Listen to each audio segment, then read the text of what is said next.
J'ai perdu mes cheveux, tout est fini. La perte des cheveux, c'est une vraie épreuve qui concernera tôt ou tard la grosse majorité des hommes. Oui, vous, surtout vous, si vous regardez cette vidéo, j'imagine que vous perdez déjà vos cheveux. Et ça vous fait probablement très peur. Vous perdez confiance en vous, votre apparence change, vous vous trouvez moins beau, bref, c'est la merde.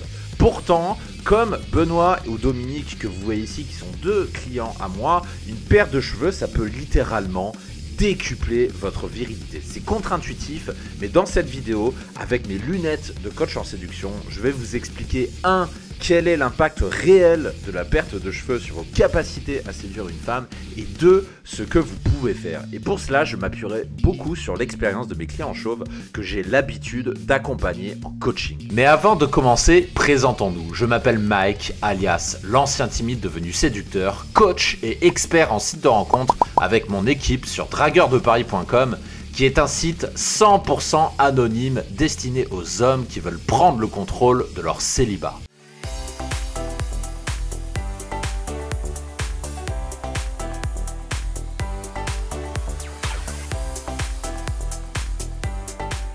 Partie 1. Pourquoi vous avez 90% de chance de perdre vos cheveux?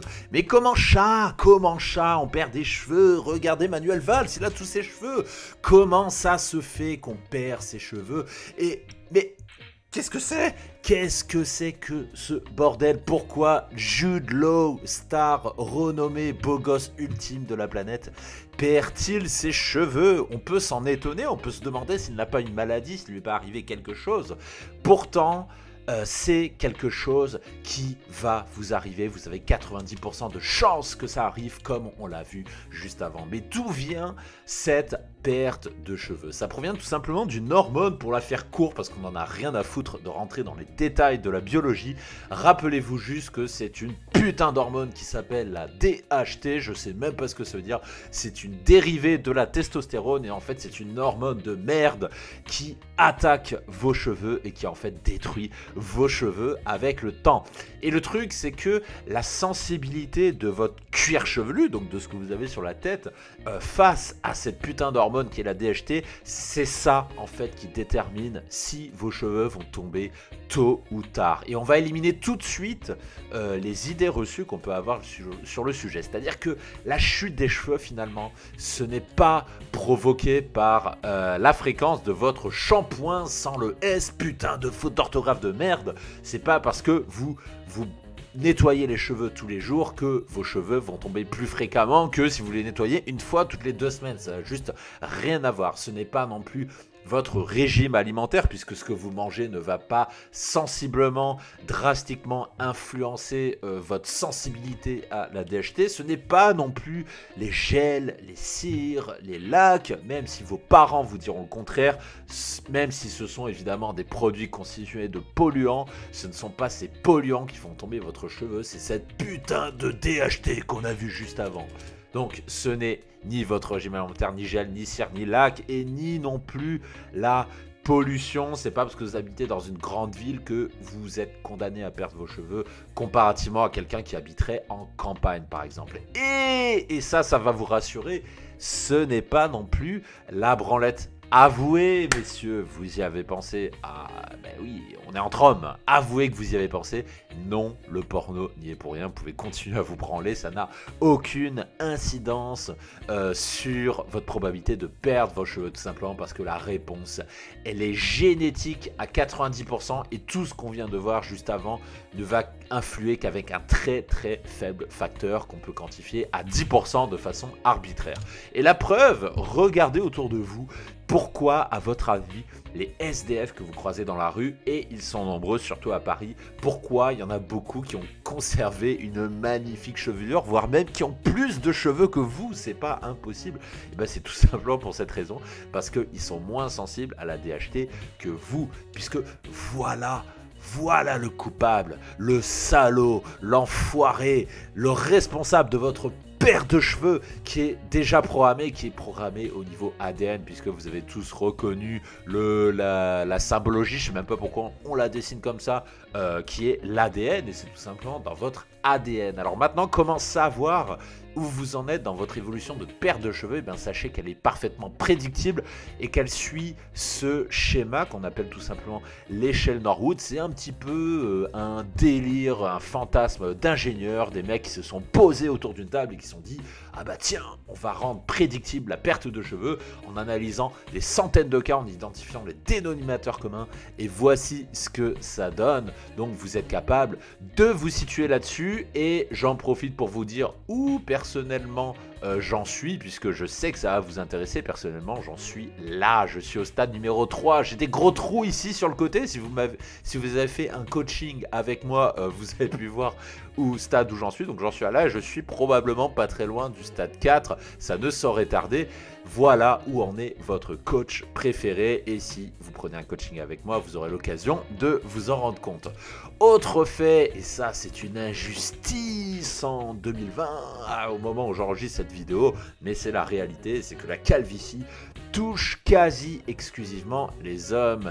Et bah ouais, Marlène n'est pas concernée. Marlène, on veut tes cheveux, donne-nous tes cheveux, toi tu vas les garder, mais pas nous, nous on va avoir des gros trous ici, nous on veut tes cheveux. Donc voilà, encore une inégalité inacceptable autant à notre temps d'aujourd'hui, et pourtant c'est le cas, les femmes perdent très peu leurs cheveux. Oh, qu'est-ce que je vois? Qu'est-ce que je vois? Désolé, je pouvais pas m'en empêcher. Quand j'ai vu cette photo, c'était plus fort que moi, je ne pouvais pas m'en empêcher.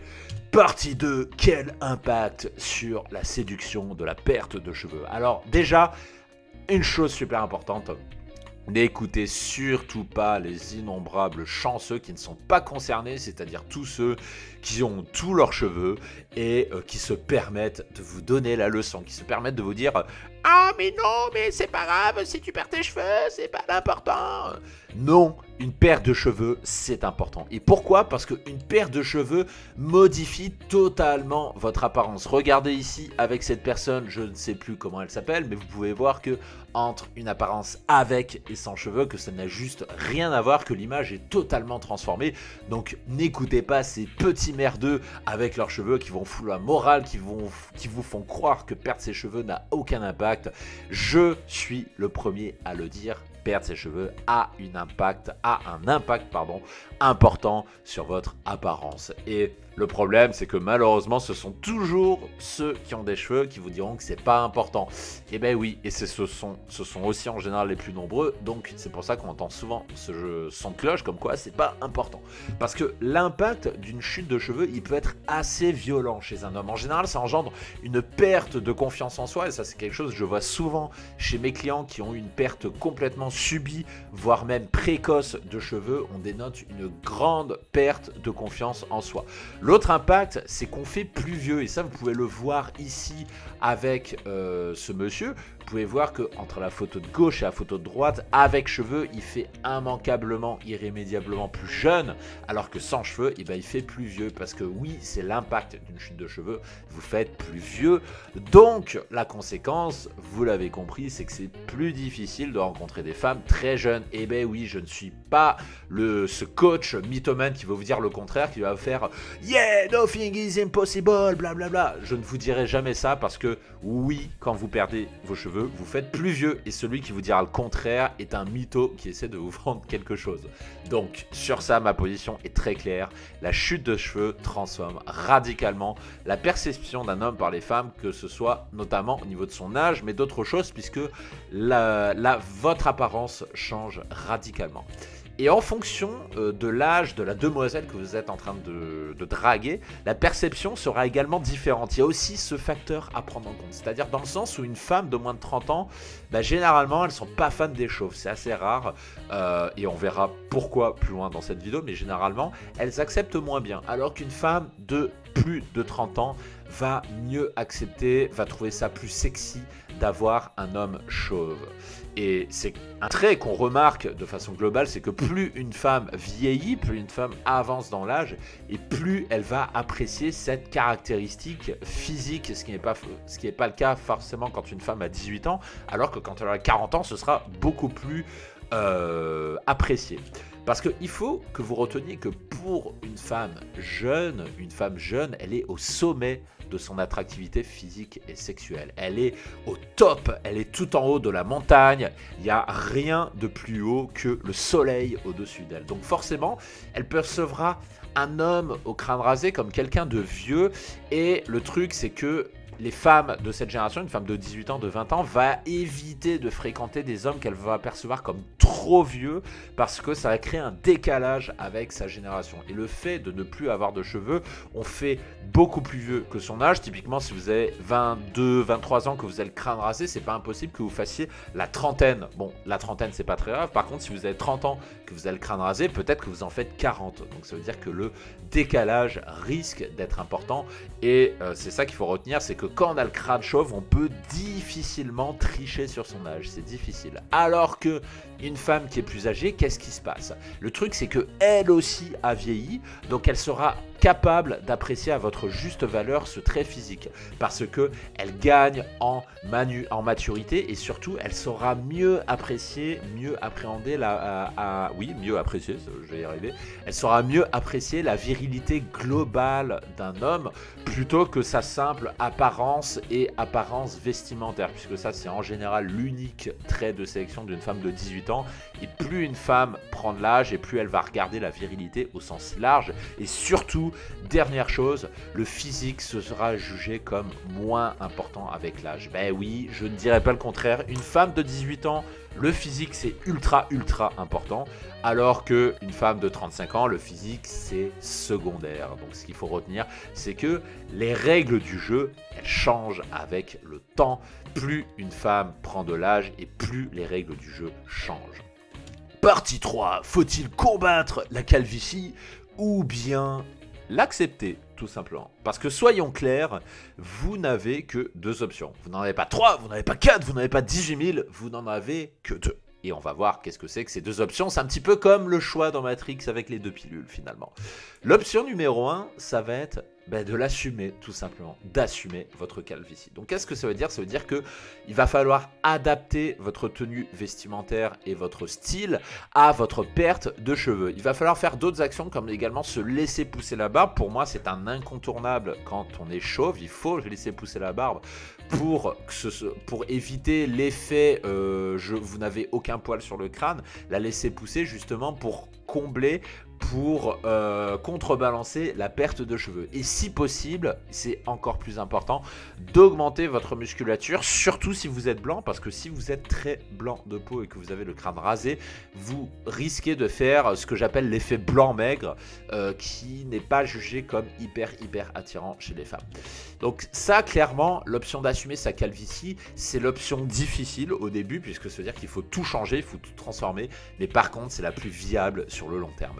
Et je vais vous montrer deux exemples avec deux anciens clients de coaching que j'ai eu chez moi, en commençant par celui de gauche. Vous voyez ici Benoît, avant de venir chez nous en coaching, regardez, bon là j'ai flouté évidemment puisqu'on préserve l'anonymat systématiquement pour tous nos clients, mais vous devinez ici sur le haut du crâne qu'il avait une coupe de cheveux qui le mettait pas du tout en valeur. Il avait un gros trou ici, il avait des cheveux qui partaient dans tous les sens là, qui n'étaient pas taillés. Clairement, ça ne le mettait pas en valeur. Il était très nostalgique de la période où il avait des cheveux, puisque 5 à 10 ans avant, il avait des cheveux longs, il avait un peu une coupe de rock'n'roll, comme on dit. Et il était nostalgique de ça. Et quand on s'est vu, je lui ai proposé un changement complet de look. On allait voir un coiffeur papier, on a fait un relooking, on a complètement changé son apparence. Et voici ce que ça donne après, ici, avec un look beaucoup plus adapté à sa nouvelle peau, à sa nouvelle coupe de cheveux finalement. Et cette personne-là est 10 fois plus valorisée que ce qu'elle était à gauche. Et ici, cette personne, donc Dominique à droite, part d'un peu moins loin, hein. C'est une personne qui avait déjà quelques bases ici, mais regardez l'état de ses photos ici. Et ça, c'était les photos que cette personne utilisait sur un site de rencontre comme Tinder. Et le faux jugement qu'avait fait Dominique, c'était qu'il pensait que Tinder n'était pas pour lui, dans le sens où « Ah, je suis chauve, c'est pour ça que j'ai pas de résultats, etc. etc. » Sauf que non, c'était les photos qui n'allaient pas, et 2, le look ici, vous voyez que le look là n'est absolument pas valorisant. Donc qu'est-ce qu'on a fait ?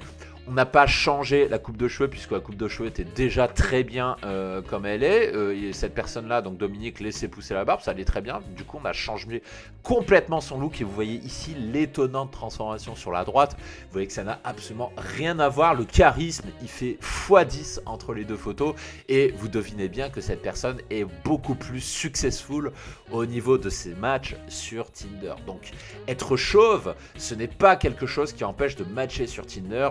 Et si vous souhaitez obtenir la méthode pour y arriver, que vous soyez chauve ou pas chauve d'ailleurs, si ça concerne les deux, vous pouvez accéder à une ressource en description où on va passer du temps ensemble autour d'une pause café et je vais notamment commenter avec vous des conversations de A à Z du match au rendez-vous où on va voir ensemble comment faire pour avoir rendez-vous, que vous soyez chauve ou pas, quelle que soit votre apparence. Et au niveau de la transition avec sans cheveux, vous avez l'exemple d'énormément de stars qui l'ont fait. Vous voyez ici Vin Diesel, oui c'est bien ça, je vais me rappeler de son prénom, entre avant et après perte de cheveux. Vous voyez qu'évidemment son apparence est transformée dans sa totalité, mais vous voyez qu'il ne perd pas forcément en charme. Évidemment ce n'est pas venu tout seul, cette personne a bossé pour garder son charme. Et vous voyez ici une autre star dont j'ai oublié le nom, c'est pas grave, vous pouvez le mettre en description, ce sera pour ma culture générale. Avant, après, personnellement je préfère sans cheveux parce que sa coupe avec cheveux était franchement pas très jolie, pas très sexy. Mais vous voyez, retenez deux choses, c'est que perdre ses cheveux modifie totalement l'apparence et que deux, il n'y a pas de fatalité. C'est pas parce que vous perdez vos cheveux que vous perdez complètement votre virilité. Vous pouvez au contraire être beaucoup plus viril. Il suffit de faire comme Benoît et Dominique l'ont fait, c'est-à-dire de vous adapter tout simplement.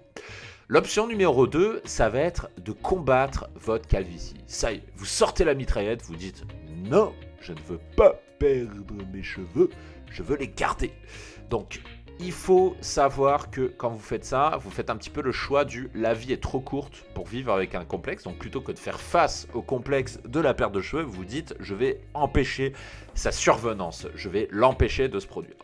Et malheureusement, sur ça, je vais être carré, c'est que ça ne se traite que via des médicaments et il n'existe absolument aucune autre alternative. Alors je ne suis pas médecin et ce n'est pas mon rôle que de vous donner des références de traitements à prendre pour combattre votre calvitie. Je suis coach, je ne suis pas médecin, donc sur ça je vous laisse chercher sur internet si c'est une solution que vous voulez explorer.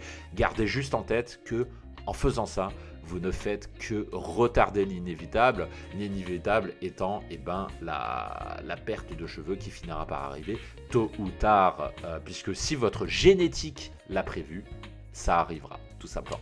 Donc vous pouvez jeter vos sachets de thé, vos séances de méditation, parce qu'on ne combat pas la génétique. La génétique est ce qu'elle est, et si la génétique a décidé que vous allez finir chauve, tôt ou tard, vous finirez chauve.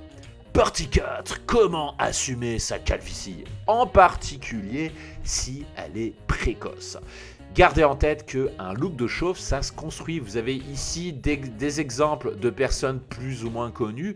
Vous voyez que ce sont des personnes qui sont chauves, mais ce sont des personnes qui ont adapté leur look pour avoir quelque chose de valorisant. Vous voyez que le look est adapté à leur morphologie et vous voyez que ça donne quelque chose de franchement sexy. Et c'est là où je veux en venir, c'est qu'un look de chauve, ça se construit. On ne naît pas avec, on le construit.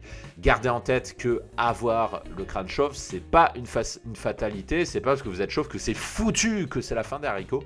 Vous devez juste adapter votre nouveau look. Et surtout, vous ne devez pas rester avec votre look d'avant. Exemple ici avec cette star, ne restez pas avec votre look d'avant, vous allez le changer, vous allez vous adapter comme un caméléon, vous allez vous adapter pour prendre en compte cette particularité physique sur votre crâne qui a changé pour pouvoir décupler votre virilité et non plus subir votre perte de cheveux, mais la maîtriser.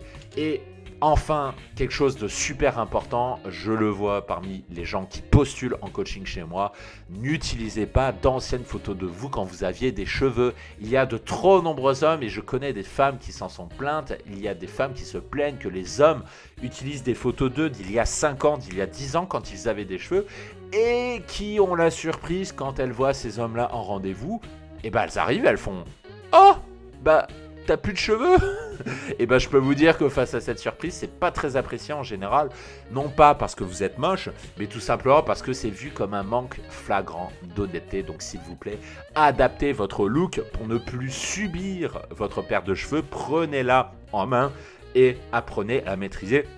Parce que c'est la clé qui va vous permettre de passer à la vitesse supérieure, comme ici avec cet échange que j'ai eu avec Benoît, donc qui est sur la photo de gauche après son coaching. Je crois que c'était une semaine après son coaching. Vous voyez qu'ici Benoît a fait un date et a baisé sa date. Il a pris un verre en ville avec elle et il est allé chez elle et il a passé une nuit au la oup comme on dit, et il est passé à la vitesse supérieure. Il ne s'est pas laissé apitoyer sur son sort par sa perte de cheveux. Il l'a pris en main, il nous a consulté, on a tout refait et vous voyez que très rapidement il a eu des résultats. Et c'est la même chose qui peut vous arriver vous aussi si vous êtes chauve, et encore plus si vous complexez dessus. Une fois que vous aurez vaincu ce complexe, vous verrez que plus rien ne vous arrêtera.